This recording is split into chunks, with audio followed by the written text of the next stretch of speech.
오늘 함께 묵상할 하나님의 말씀은 여호수아 4장입니다. 그 모든 백성이 요단을 건너가기를 마침에 여호와께서 여호수아에게 말씀하여 이르시되 아멘. 우리 포항 충정교회를 든든하게 세우셔서 이 지역 사회를 고쳐가는 주역이 되기를 간절히 소원합니다.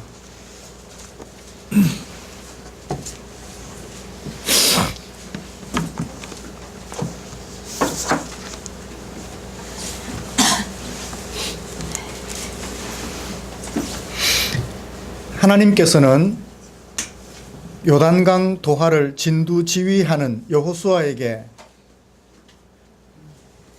그 사건의 목적을 분명하게 제시해 주셨습니다.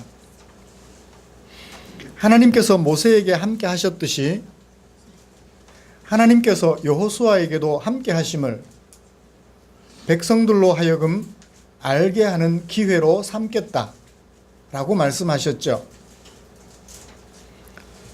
하나님의 격려 속에 여호수아는 하나님의 명령대로 도하 사건을 진두지휘하였습니다. 제사장들의 협조와 하나님의 크신 역사에 힘입어 무사히 도하를 마칠 수 있었습니다. 하나님께서는 지도자 여호수아에게 함께 하셨고, 그리고 여호수아는 시종일관 하나님의 명령에 귀를 기울였습니다. 하나님 편에 서서 백성들을 하나님의 말씀으로 이끌어가는 아름다운 지도자 여호수아였죠. 마침내 여호수아는 요단강 도하 사건을 통하여 이스라엘 백성들로부터 하나님이 함께 하시는 지도자라는 평가를 받을 수 있었습니다. 하나님이 함께 하시는 지도자.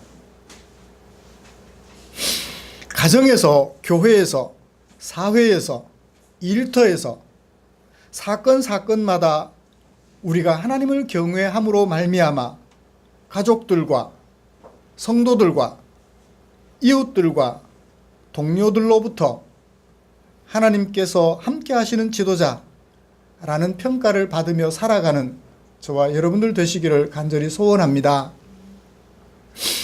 이렇게 하나님께서 함께 하시는 지도자라는 평가를 받으며 살기를 바라는 우리를 위하여 하나님께서는 다시 여호수아 4장 1절부터 24절까지 말씀을 주셨습니다. 저는 이 본문을 가지고 기억하고 바라보게 하라라는 제목으로 설교하고자 합니다.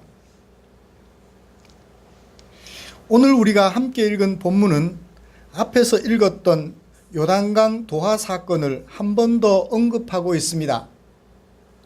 성경에 앞에 있었던 사건을 한 번 더 언급하는 케이스가 두 번 있어요. 어디에 있을까요?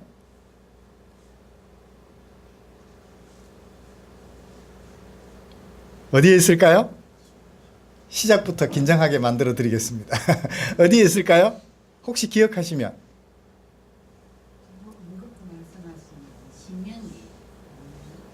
신명기. 그러니까 바로 앞장에 있었던 사건을 뒷장에서 한 번 더 언급하는 사건. 창세기 1장과 2장이죠. 창세기 1장 하나님께서 천지를 창조하셨습니다. 2장에서도 천지를 창조하셨습니다. 그런데 1장은 전체를 창조하시고 그 과정을 서술하셨다면 2장에서는 특별히 창조하신 피조물들 중에 사람에게 집중하여 한 번 더 설명해 주셨죠. 똑같은 창조 기사를 기록하지만 목적에 따라서 내용을 조금씩 달리하고 있는 것을 봅니다. 이 여호수아 3장과 4장도 그러해요. 똑같이 요단강 도하 사건을 기록하고 있는데 3장에서 기록 목적이 다르고 4장에서 기록 목적이 달라요. 그 내용 또한 조금 추가되고 빠지고 좀 다른 것을 볼 수가 있습니다. 3장의 내용과 목적이 여호수아가 하나님께서 함께 하시는 지도자임을 백성들에게 확인시켜 주고자 하셨다면 4장은 3장의 그것과 비교해 볼 때 사뭇 다른 점들이 있습니다. 요단강 도하에 또 다른 의, 곧 두 번째 의미를 우리에게 제시해주고 있지요. 먼저 본문의 내용을 정리하고 그리고 난 다음에 설교 방향을 여러분들 앞에 제시해 드리겠습니다. 사건은 어떻게 시작이 되나요? 하나님께서는 이스라엘 백성들이 요단강 도하를 완료했을 때 1절을 보면 그렇게 시작해요. 완료했을 때 여호수아에게 명령해 주셨어요.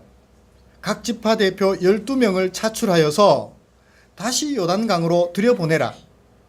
그래서 그 강 가운데 있는 돌 12개를 취하여 너희들이 강 건너편 머물 곳에 가져다 두라 라고 명령했죠.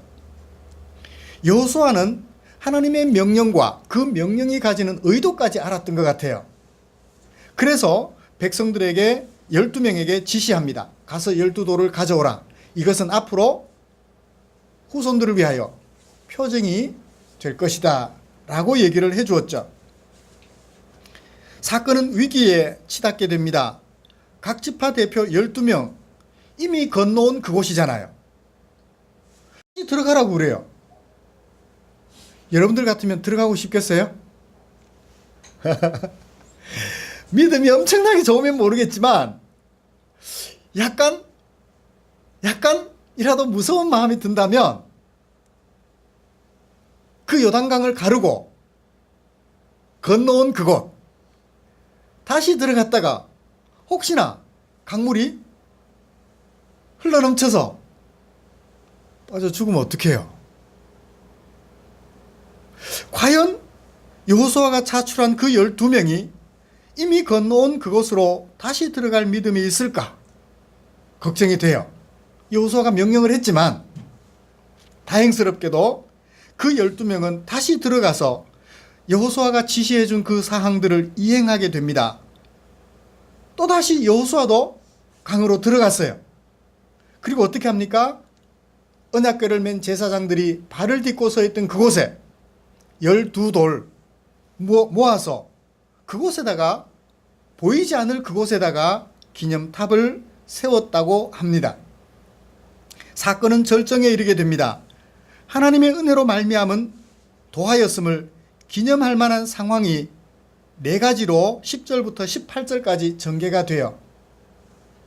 이미 지나온 일들, 루벤 지파와 갓 지파와 므낫세 반 지파는 이미 지나왔잖아요. 그런데 그들이 맨 앞장서서 다시 건넜다.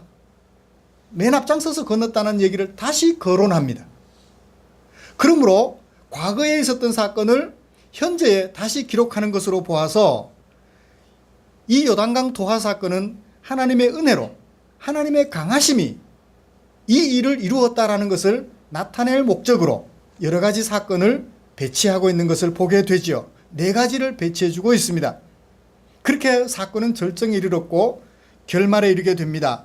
백성들은 강에서 가져온 돌로 온 땅의 모든 백성들로 하여금 하나님의 손이 강하심을 알게 하고 또 이스라엘의 후손들로 하여금 은혜의 하나님, 강하신 하나님을 경외하도록 돕기 위하여 후손들을 위하여 온 땅의 백성들을 위하여 기념탑을 세우는 것으로 사건은 종결이 되어집니다.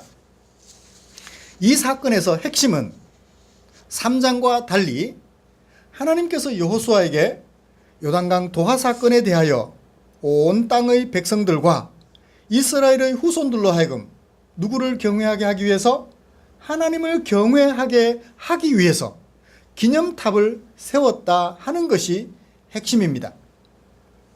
그런데 그 사건을 기념하여 오래도록 하나님을 경외하게 하려면 요단강 도하 사건이 굉장한 사건이어야 되겠죠. 그렇죠? 요단강 도하 사건이 별 볼 일 없는 사건이었다면 하나님을 기억하여 경외할 수 있을까요? 없죠. 누구나 다 그럴 수 있다면. 그렇죠? 누구나 다 그 일을 할 수 있다면, 어떤 귀신도 그 일을 할 수 있다면 굳이 하나님을 경외할 수 있도록 기념탑을 세울 이유가 없겠죠. 그래서 여호수아는 기념탑을 세워 온 땅의 백성들로 하여금 그리고 이스라엘의 후손들로 하여금 하나님을 경외하게 하기 위해서 그 요단강 도하 사건이 과연 하나님의 강하심을 드러내어 하나님을 경외하게 할 만한 대단한 사건이었음을 사건의 절정 부분에서 특별히 이미 일어났던 사건들을 다시 배치하며 놀라운 사건이었음을 우리에게 소개해주고 있는 것입니다. 그래서 저는 오늘 이 본문을 가지고 설교를 두 가지로 하려고 합니다. 첫 번째는 과연 요단강 도하 사건은 하나님의 강하심과 은혜를 기억하여 하나님을 경외하게 할 만한 대단한 사건이었는가 하는 것을 먼저 살펴볼 것입니다. 자, 그렇다면 어떻게 해야 될까요? 기념탑을 세워서 온 땅의 백성들로 하여금 그리고 이스라엘의 후손들로 하여금 그 사건을 기억하여 하나님을 경외하도록 도와야 되겠지요. 이렇게 두 가지 방향으로 여러분들에게 설교하면서 하나님의 은혜를 나누려고 합니다. 먼저 요단강 도하 사건은 과연 온 땅의 백성들과 이스라엘의 후손들을 놀라게 하고 하나님을 경외하게 할 만큼 대단한 사건이었는가 하는 것을 살펴보고 싶습니다. 여호수아는 그 사건이 정말 대단한 사건이었음을 기가 막히게 배치하여 주고 우리에게 소개해 주고 있습니다. 하나님께서 여호수아에게 각 지파별 대표 12명을 택하게 하셨죠.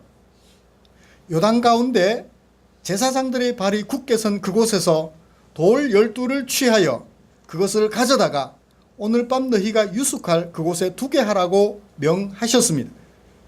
여호수아는 그 명령의 의미까지 알고 있었습니다. 그래서 각 지파 대표하는 12명을 불러서 그 일을 하게 하였죠. 이스라엘 백성들은 이미 요단강을 모두 건넜습니다. 과연 12명이 다시 그 강물 속으로 들어갈까요? 아까도 말씀드렸듯이 겁이 나서 혹시 어떻게 될까? 이미 건너온 땅 또다시 들어가기가 쉽지 않았을 것입니다. 그런데요, 이 12명은 대단한 용기를 냅니다. 8절을 보셔요.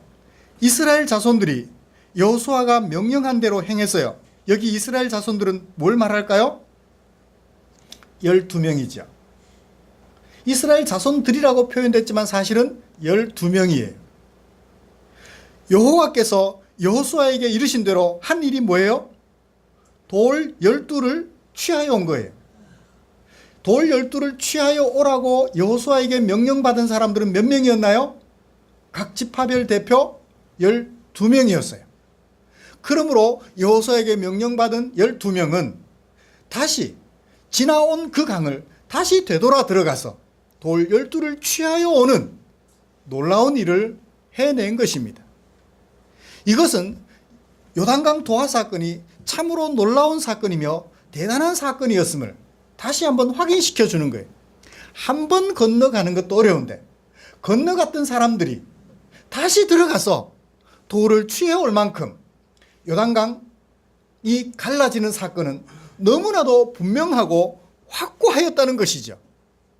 불안 언제 강이 다시 흘러내릴지 모를 그런 불안한 사건이 아니라 하나님께서 강을 자르고 계셔서 강을 가르고 계셔서 누구도 다시 하나님이 허락하지 않으시면 흘러내리게 할 수 없는 대단한 사건이었다는 것입니다.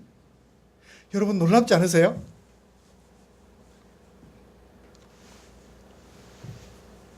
흘러내리는 물, 얕은 물 있잖아요.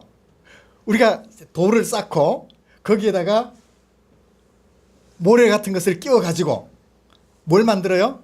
못을 만들어요. 그리고서는 몇 감잖아요. 어린 시절 작은 하천을 생각해 보셔요. 우리 요즘 청년들은 그런 경험이 없을 것입니다만 저만 해도 어릴 때 그런 경험들을 했어요. 그렇죠? 하천에다가 뭐 물이 좀 작으면 굵은 돌을 이렇게 하고 그 사이에 자갈이나 모래 같은 거를 좀 모아 놓은 다음 물을 모이게 하잖아요. 그 물이 조금 많으면 어때요? 흘러 넘치겠죠. 불안하잖아요. 만약 그 물이 좀 크다 생각해 보십시오. 내가 임의로 막아놓은 그런 작은 연못이라면 위에서 흘러내려온 물이 넘쳐서 밑에 것들을 다 떠내려가게 할 거란 말이에요. 불안하잖아요. 그런데 그 많은 200여만 명이나 되는 사람들이 건너간 다음 언제 다시 흘러내릴지 모를 그 불안한 상황 속에서 12명이 다시 들어가는 그 사건을 통하여 요단강을 가르고 이스라엘 백성들이 200여만 명이나 되는 이스라엘 백성들이 건너가게 하신 그 사건은 하나님이 일으키신 놀라운 사건이며 그 누구도 하나님의 일을 회방할 수 없는 놀라운 사건임을 다시 한번 보여주는 것 같아요. 제가 놀라는 만큼, 제가 그 사건이 대단한 사건이라고 생각하는 만큼 여러분들도 대단한 사건이라고 생각하시는지 모르겠습니다. 그렇게 믿으시나요? 그런 것 같아요. 다시 들어가서 그 돌을 취하여 올 동안, 그뿐인가요? 여호수아는 무엇하고 있나요? 12명의 대표들이 들어가서 돌을 취해 나올 동안 여호수아도 따라 들어갑니다. 어떻게 해요? 어떻게 해요? 몇 절에 나오나요? 9절이죠. 여호수아도 따라 들어가서 무엇을 합니까? 12돌을 취하여 거기에다가 기념탑을 쌓아요. 보이지 않는 기념탑을 쌓기까지 했습니다. 이와 같이 요단강 도하 사건, 요단강을 가르고 이스라엘 백성들로 하여금 강을 건너가게 하신 그 사건은 세상이 놀라게 할 만한 대단한 사건, 하나님이 아니면 일으킬 수 없는 놀라운 사건이었음을 확인해 주었습니다. 또 다른 일이 일어났어요. 그 요단강 도하 사건은 대단하여 하나님을 기억하게 할 만한 놀라운 사건임을 기억하게 하는 또 다른 일이 있었어요. 10절과 11절을 보십시오. 여호와께서 여호수아에게 명령하게 하신 일, 그 일이 다 마치기까지 제사장들은, 언약궤를 맨 제사장들은 어떻게 했어요? 강 가운데 머물러 있었습니다. 그리고 백성들이 다 건너간 후에야, 또 무슨 일이 마쳐진 후에야, 12명의 사람들이 돌을 취하여 건너간 후에야 비로소 백성들이 보는 가운데 건넜다는 거예요. 또 제사장들 입장에서 생각해 봅시다. 중간에 버티고 섰어요. 백성들이 다 건너갔습니다. 여러분들 같으면 어떻게 하겠어요? 뒷공무니가 어떻게 했어요? 어떻게 했어요? 생각해 보십시오. 빨리 건너가고 싶죠? 언제 어떻게 될지 모르니까 불안하잖아요. 빨리 그들을 뒤따라가서 강 건너가고 싶었을 거예요. 그런데 다 건넜는가 했더니 다시 12명이 들어옵니다. 여러분들 같으면 어떻게 했어요? 이 도대체 뭐 하는 거냐고 불안해 죽겠는데 다시 12명이 들어와요. 그것도 조그만 자갈돌 하나 들고 나갔을까요? 굵은 돌을 낑낑거리면서 하나씩 들고 나갔을 텐데 지금 마음이 급해 죽겠는데 불안해서 마음이 급해 죽겠는데 다시 12명이 들어와요. 거기다가 여호수아는 12명은 잽싸게 돌이라도 들고 나가죠. 여호수아는 그곳에서 12돌을 모아서 기념탑을 쌓고 있어요.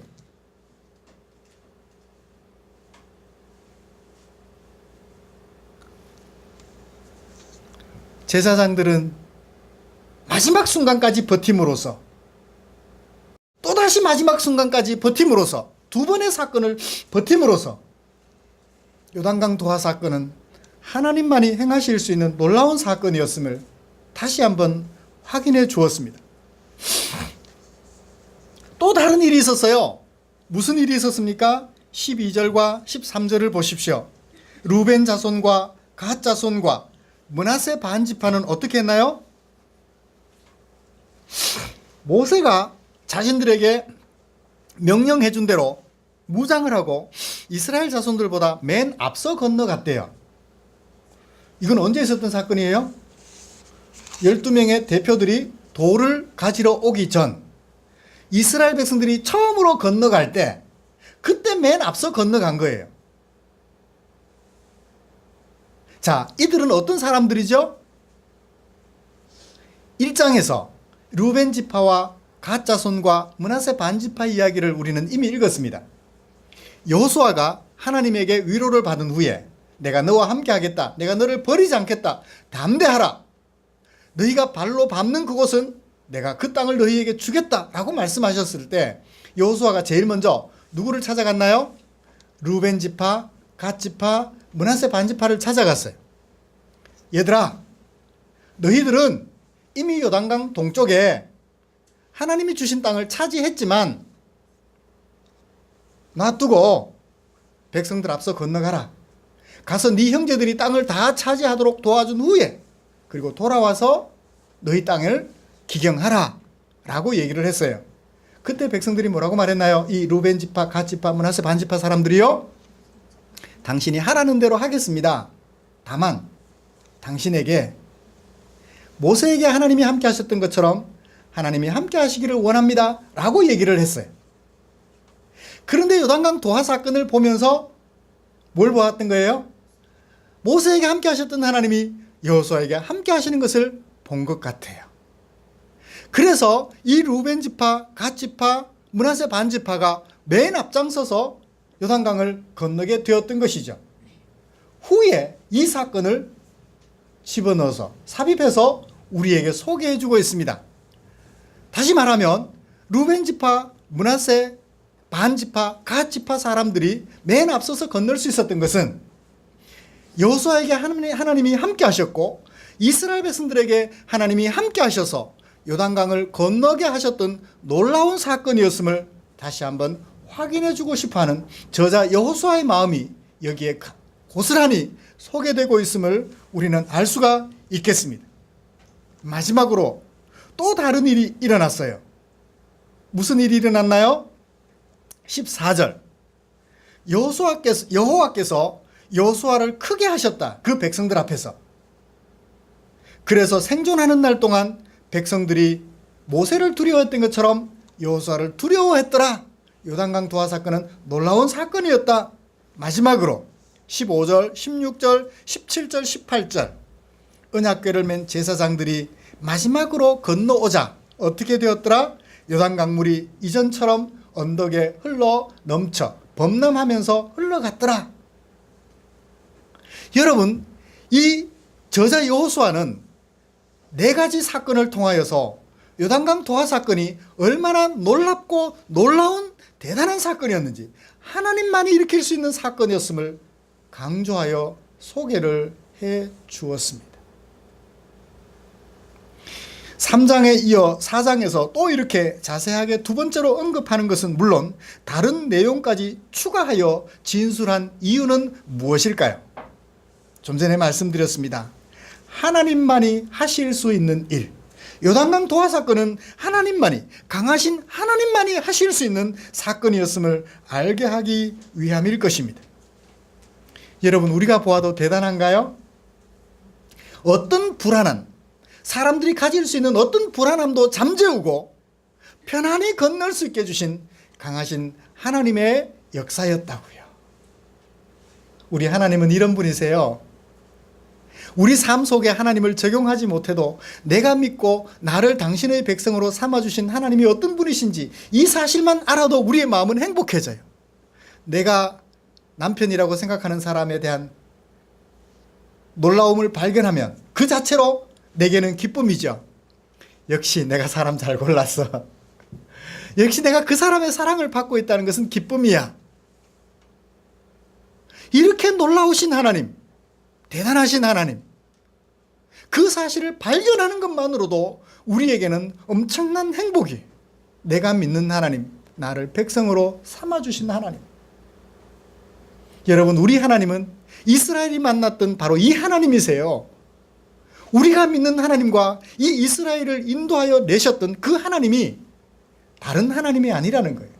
그 이스라엘 백성들은 죽었지만 그들을 인도하여 요단강 도하 사건을 일으키셨던 그 하나님은, 그 대단하신 하나님은 오늘도 살아계셔서 우리들의 하나님이 되신 것입니다. 믿으십니까?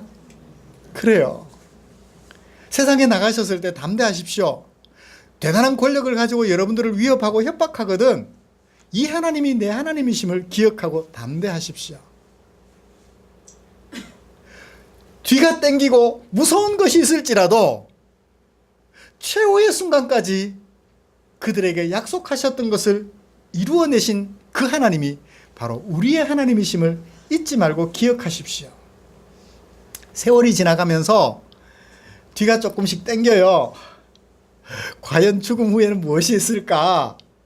과연 죽음 후에 하나님이 우리와 함께 하실까? 놀랍게도 그 이전에 아브라함 때 함께 하셨던 하나님, 아브라함은 죽고 없지만 지금 이 요단강을 건너는 이스라엘 백성들과 함께 하셨어요. 강하신 하나님. 비록 아브라함은 죽었지만 요단강을 건너는 이스라엘 백성들에게 하나님이 함께하고 계신다고요. 그렇다면 지금 이 이스라엘 백성들과 함께 하신 하나님, 아브라함과 함께 하실까요, 안 하실까요? 함께 하시겠죠. 우리의 뒤가 조금씩 땡기고 미래에 대한 불확실성이 여러분들을 엄습할 때 건너게 하시고 다시 들어가서 볼일을 보고 나오게 하시는 그 하나님, 우리의 최후의 순간까지 책임져 주실 것을 믿으시기를 주님의 이름으로 축복합니다. 자, 이렇게 놀라우신 하나님, 어떻게 하라고 하나님께서 여호수아에게 명령하셨나요? 그리고 여호수아와 이스라엘 백성들은 그 하나님의 명령을 따라 어떻게 했나요? 마지막으로 살펴보고 설교를 마무리하려고 합니다. 자, 하나님께서 요단강을 건너기에 앞서 이스라엘 백성들에게 요단강 건넌 후에 뭐라고 명령하셨나요? 1절 마침에 건너기를 마침에 여호와께서 여호수아를 찾으시고 말씀하셨어요. 12사람을 취해서 다시 강으로 들여보낸 후에 12돌을 취하여 가지고 나오게 하라. 그리고 그들이 유숙할 머물 땅 그곳에 가져다 놓게 하라. 여호수아는 그 의미까지 이미 알아챘어요. 그래서 어떻게 했습니까?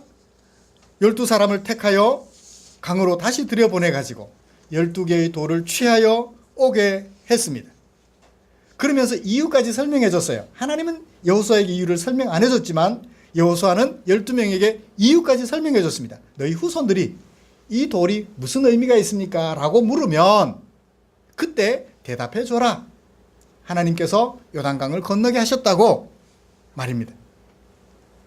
사건은 결말에 이르게 됩니다. 12명이 그 12돌을 취하여 나온 다음 어디에 머물렀나요? 길갈이라고 하는 곳에 머물게 되었습니다. 그곳에서 어떻게 했나요?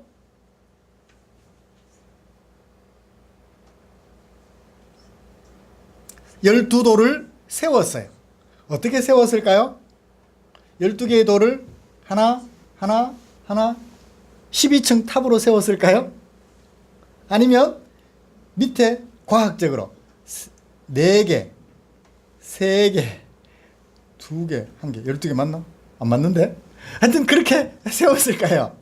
모르겠습니다. 지금까지 이 돌이 남아있는지 안 남아있는지 저도 모르겠어요. 성지순례를 가보면 알까요? 고고학자들이 발견했을까요? 모르겠습니다. 다만 12개의 돌을 탑으로 세워두었다 하는 것만은 분명한 것 같아요. 우리나라의 사람들 보면 돌탑 세우잖아요. 유명한 산들 가보면, 특히 진안 마이산에 가보면 돌탑 투성이에요. 가끔씩 세상에 이런 일에 보면 호랩이 된 어떤 사람이, 혼자 된 어떤 남자분이, 할아버지가 평생에 산에 얼마나 많은 돌탑을 세워놨는지, 돌탑 쌓은 거 생각하시면 될 것 같아요. 그런 정도로 거기다가 시멘트를 발랐겠어요? 어떻게 했겠어요? 그리고 지금부터 3,500년 전 사건이니까 이미 그 돌이 퇴색해서 부서졌을 수도 있고요. 풍화가 돼서 비를 맞으면서 바람을 맞으며 없어졌을 수도 있고요.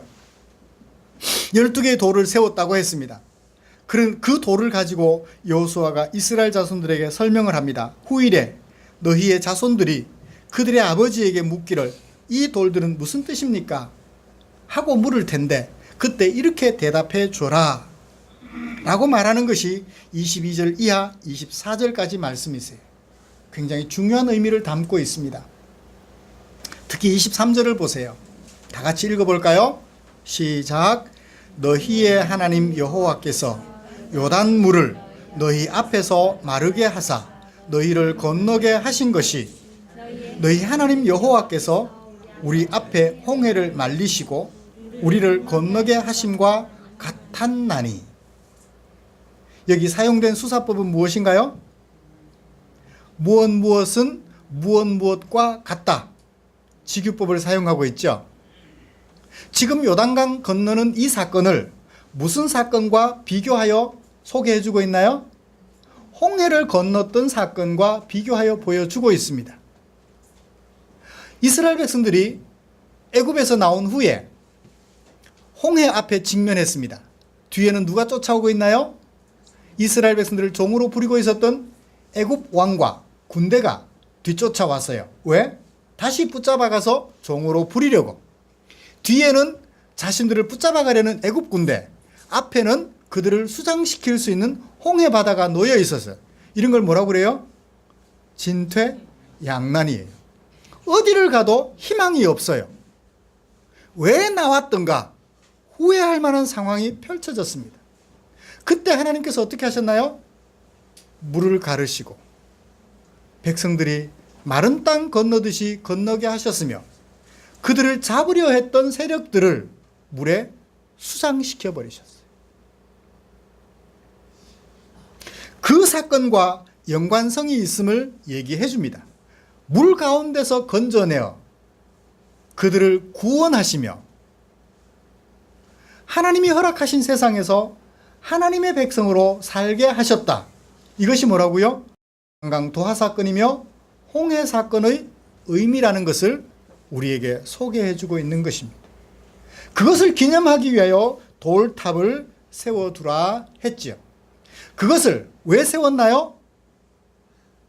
하나님의 놀라운 역사를 오는 후손들에게 기억하여 하나님을 경외하고 또 24절 이는 그 목적을 다시 한번 소개해 주고 있습니다.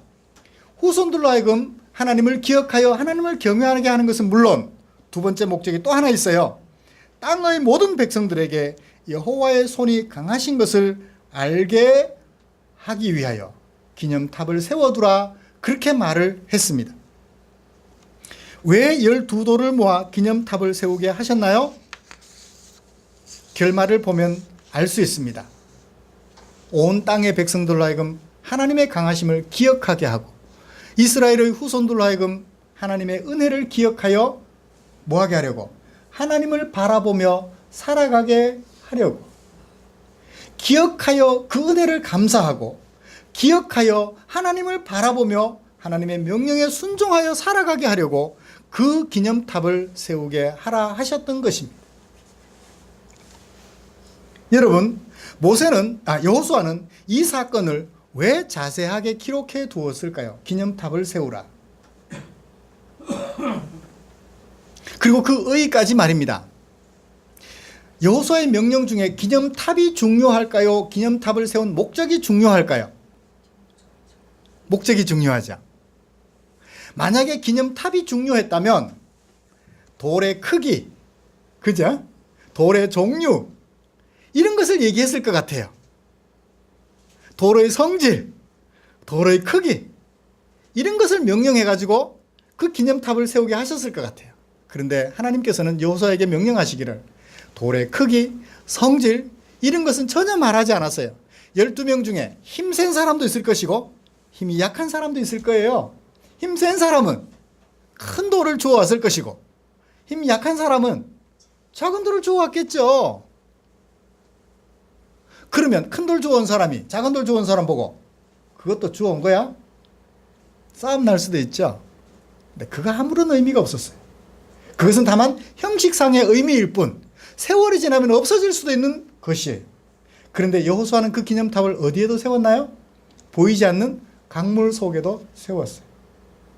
여호수아는 이 강물 속에 세운 기념탑 사건과 그리고 강물 밖 언덕 길갈에 세운 이 기념탑, 눈에 보이는 12돌 기념탑 세우는 사건을 통하여 그 목적이 중요함을 우리에게 분명하게 제시해 주었습니다.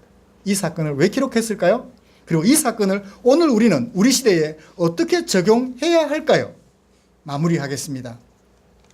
사랑하는 성도 여러분, 하나님의 은혜와 하나님의 강하심으로 말미암아 하나님의 구원을 경험한 하나님의 백성들,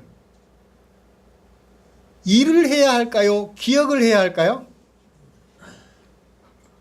기억을 해야 해요. 우리가 하나님의 백성으로서 구원의 은혜를 경험한 다음 자꾸 일하려고 해요. 찬송가도 보면 하나님의 은혜에 내가 무엇으로 보답할까? 자꾸 일하려고 해요. 일보다 더 중요한 것은 뭐예요? 기억하는 거예요. 기억하는 거예요.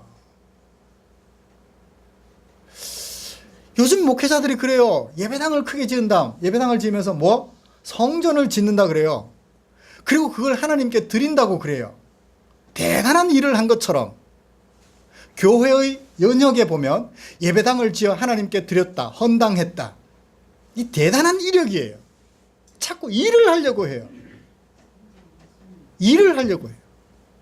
일보다 중요한 것은 여기서 여호수아가 강조하는 것이 뭐예요? 기억하는 거예요. 하나님이 우리 앞에 어떤 분이며 하나님이 얼마나 강하신 분이신지를 기억하는 거라고요.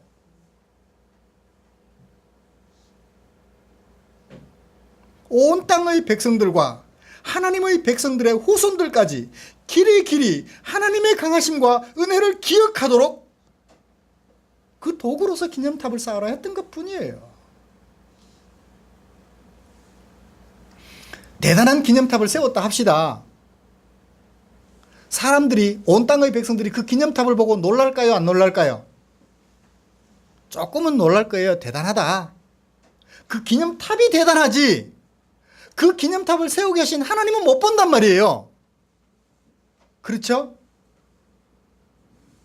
기념탑을 보고 대단하다 그러지 그 기념탑 배후에 계시는 하나님은 보지를 못해요.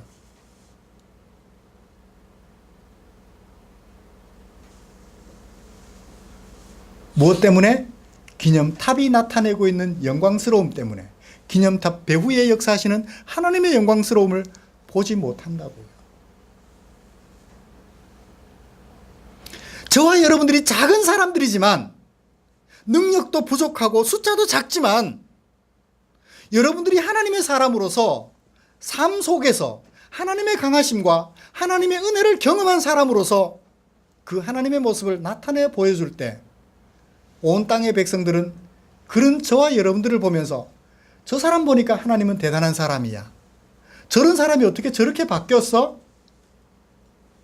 그렇죠? 우리 아내가 예수를 믿더니 저렇게 바뀌었구나. 역시 하나님은 대단해. 아내가 해놓은 대단한 일 때문이 아니라 아내가 하나님의 사람으로서 새로운 삶을 살아가고 하나님의 강하심과 은혜를 내 삶을 통하여 나타내 보여줄 때 사람들은 놀라게 된다고요. 그래서 하나님을 경외하게 된다고. 우리 박성근 집사님 자주 그러셨어요. 전에 예수 믿기 전에 예수 믿는 사람들을 보면 참 좋았대요. 임문기 집사님도 그러셨죠. 예수 믿는 사람들을 보면 참 좋았대요. 착해 보였고 무언가를 물어도 퉁명스럽게 대답하지 않고 친절하게 대답하더래요. 그래서 예수 믿는 사람들을 가까이 하는 게 좋았다고 그러더라고요. 그러다가 예수를 믿으셨다고. 친절하고 그리고 그 삶이 정직하며 그 삶이 아름다울 때 그것이 대단한 것 같지 않지만 사람들은 그 삶 앞에서 감격하고 놀라고 하나님을 경외하게 된다고요. 하나님의 사람의 입술에 저주가 달려있다면 그 사람을 보고 하나님을 경외할까요? 하나님을 보고 놀라운 분이라고 말을 할까요? 아니죠. 저주를 해야 될 상황에 저주를 내뱉지 않고 사랑의 말을 쏟아놓으며 미워하여 주먹을 날려야 할 그 순간에 주먹이 아니라 그 사람의 필요를 채워주려고 어려움은 없는지 살펴보려는 그 마음 앞에 그 사람들은 하나님의 강하심을 보게 될 것이며 하나님을 경외하게 될 줄 믿습니다. 그럼에도 불구하고 오늘날 우리 한국 교회는 대단한 기념탑을 세워서 그것으로 하나님의 영광을 드러내려 해요. 영광스럽고 찬란한 대단한 건물을 세워서 대단한 일을 해서 사회복지센터도 만들고 그래서 하나님의 강하심을 드러내 보여주려고 해요. 아니에요. 사회복지시설 예수 믿는 사람들이 안 해도 많이 해요. 많이 해요. 하다못해 국가도 한다고요. 예수 믿는 우리가 하나님의 강하심과 하나님의 은혜를 따라서 구원 얻은 백성임을 우리 삶을 통해서 나타내 보여주면, 그런 여러분들을 통하여 온 땅의 백성들은 하나님의 강하심과 은혜가 어떤지 보게 될 것이며 마침내 하나님을 경외하게 될 줄 믿습니다. 말씀을 마치죠. 사랑하는 성도 여러분, 요단강 도하 사건 통하여 하나님의 놀라우심 경험하셨나요? 그 하나님의 강하심, 하나님의 은혜를 사람들에게 나누어 주어 그들로 하여금 하나님을 경외하도록 도와주고 싶은가요? 우리의 후손들로 하여금 하나님을 경외하도록 도와주고 싶은가요? 그렇다면 일하려 하기에 앞서서 내가 어떤 삶을 살아야 할지, 내 안에 하나님의 강하심과 하나님의 은혜를, 내 안에 있는 그 하나님의 강하심과 은혜를 사람들에게 어떻게 나타내 보여줘야 할지, 그것을 고민함으로 내 후손들에게, 하나님을 알지 못하는 온 땅 백성들에게 하나님은 이런 분이다라는 것을 보여줄 수 있으며 마침내 그들로 하여금 하나님을 경외하도록 도와줄 수 있는 아름다운 주의 백성들 되시기를 주님의 이름으로 축복합니다. 기도하겠습니다. 하나님 아버지, 기념이 될 만한 조각품 앞에 사람들은 기가 죽을 수 있을지라도 그 배후에 역사하시는 하나님 앞에 영광 돌리지 못할 것임을 우리는 알았습니다. 하나님 아버지, 우리가 생활 속에서 하나님의 강하심과 하나님의 은혜를 사람들에게 마음껏 나타내 보여 드러낼 만한 일이 없을지라도 그 삶을 통하여 하나님의 강하심과 은혜로우심을 사람들에게 보여줄 수 있으며, 그래서 그들로 하여금 하나님을 경외하도록 도와주는 온전한 하나님의 종들이 되게 하여 주시옵소서. 3장과 4장에 기록된 요단강 도하 사건 가지고 있는 두 가지 의미를 마음속 깊이 새길 수 있도록 주님 역사하여 주시옵소서. 언제나 우리와 함께 하시는 주께 감사드리며 예수님의 이름으로 기도드립니다. 아멘.